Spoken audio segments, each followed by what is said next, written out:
So the Apple Watch Series 6, what is it going to include? Is it going to be a big upgrade? Should I wait to buy it? It's going to be a pretty decent upgrade. Definitely more significant than the Series 5 in 2019 because we really only got two things. We got the always-on display and the compass. This year we're hearing about new health features both for the existing ECG and new blood oxygen saturation monitoring, better internals, which shouldn't be a surprise, but considering we didn't get a faster processor last year, it is. And then there's some weird stuff like Apple removing Force Touch. So if you're looking forward to the video, you want to learn something new today, you want to expand your cranium, drop a like down below, hit subscribe for more, and let's go ahead and jump in. Obviously, Apple's been marketing this as a health accessory for a long time. I mean, since the very first iteration, you had heart rate monitoring, and then it expanded to ECG. And they're actually expanding on that feature this year with this Series 6, making it work with heart rates between 100 and 120 BPM. If your heart rate at the time of measuring and taking that ECG was above 100, in most cases it would fail and say, incongruent result, or we couldn't figure out what exactly is going on with you. So you could be dying, you might be dead,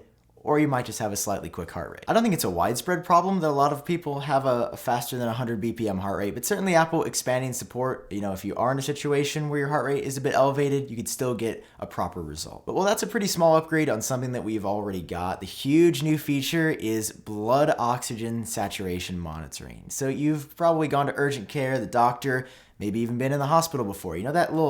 That little like suction cup tube thing that they put in your finger and you're like, am I in the right place? And then it gives you a little number. It's probably between 90 to 99 or 100%. That's essentially telling you, like, when you're breathing, how much oxygen is going around your body, in the simplest terms that I can describe it. So Apple's working on introducing that for the Apple Watch, but the cool thing about that is that when you know your blood oxygen saturation content, you can actually figure out a bunch of other stuff. Like, one feature that could be coming is going to be related to mental health, where Apple would be able to detect some abnormality in either your heart rate and in conjunction with your blood oxygen saturation that you may be going into a panic attack, and then could suggest some breathing exercises to help you out, which is cool. I mean, there's a ton of possibilities for this. Apple has shown us that they just really like this as a health device, and personally, I'm really into that. I like knowing more about myself on device. It's cool to be able to see that data on your wrist. You don't even have to go to a doctor anymore, which was just unheard of a few years ago. Another application for the Apple Watch that they've been more heavily promoting every year is swimming with it. Now, I'm also the type of person that, like, when I get into the shower, I'm still like, no, I'm gonna take it off anyway. Like, I know it's gonna be fine, but then it's just kind of wet, and then my hand's all moist, and I'm like, what am I doing out here? I'm just in my house, and my arm is just like wet. This year, Apple could be improving the level of waterproofing yet again. I think we actually heard from a reliable source that for the Series 5, it was gonna go up significantly, and it essentially stayed the same. We're talking like maybe 50 to 100 meters. And the first thing that pops in my head is like, well, what could Apple do next year? Could it be transformed into a diving feature or a diving mode, or perhaps even a variant of the watch for diving, where you could see some more information about what you're doing now that there's like customizable watch faces and shareable ones in watchOS 7. It just got me thinking about it, and I don't know if that's the case, but better waterproofing could definitely be expected. But of course, Apple's gonna have to make some hardware changes because the pressure, once you start going down that far, is gonna be pretty intense on your Apple Watch. So what are they gonna do? Well, a couple years ago, you guys have probably heard me mention this like 400 times, and every year I'm like, this is the year it's coming, this is the year we're gonna see it, and then I look like an idiot because it just hasn't happened. It's making all the buttons solid state. So you know how the home button on the iPhone 7, when you click it, or the iPhone 8 or the SE, it doesn't actually move, it just vibrates. It's responding with haptic touch because the button itself is stationary. It doesn't move at all. And Apple, according to Fast Company,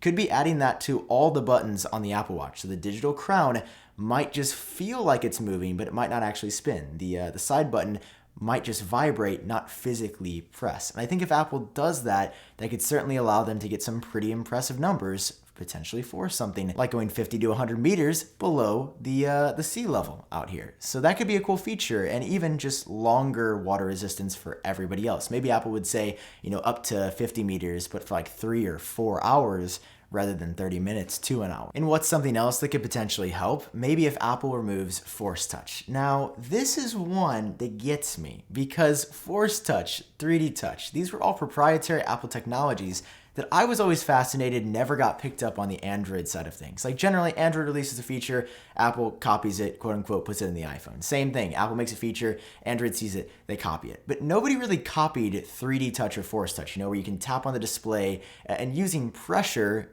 do an action. Now, I was a huge fan of it. I love the peek and pop. I liked it. But Apple removed it starting with the iPhone XR. It's not on the iPhone 11 series at all. And this year, the feature has been depreciated in watchOS 7, leading a lot of us to basically expect there to be no support for hardware for Force Touch on the Apple Watch Series 6. It just wouldn't make sense for Apple to remove support in the software and be like, no, we've still got it in the new watch. I mean, they're basically confirming that just like they did with the iPhone, there isn't going to be that Force Touch sensitivity. So you can see, like, I don't know, can you guys see this? If I like Force Touch hard, it goes in, but with watchOS 7, you'll be able to just do a tap and hold to perform a similar action. Now, I think it's a worse experience. I don't like it, but that's what we're hearing. So I got to be the bearer of bad news for you guys. I know it's not fun, but that's the reality. And then peeking even further internally, we're looking at a faster processor this year, which again, I said I shouldn't have to mention, like that's a given for new product, but Apple totally conned us last year. They said there was an S5 chip on the inside. If you go on the Watch Series 5 website, it says S5.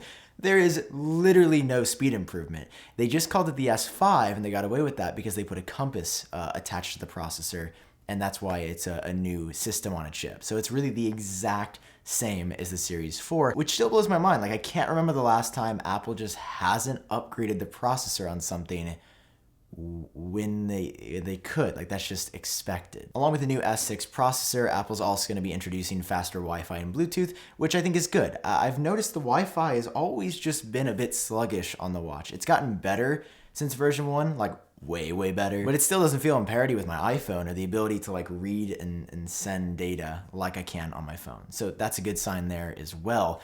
There is a toss-up rumor that I've saved for the end, and you may have heard about it before. I actually broke the story a few months ago when I worked with the verifier, but I don't think it's coming to the Series 6.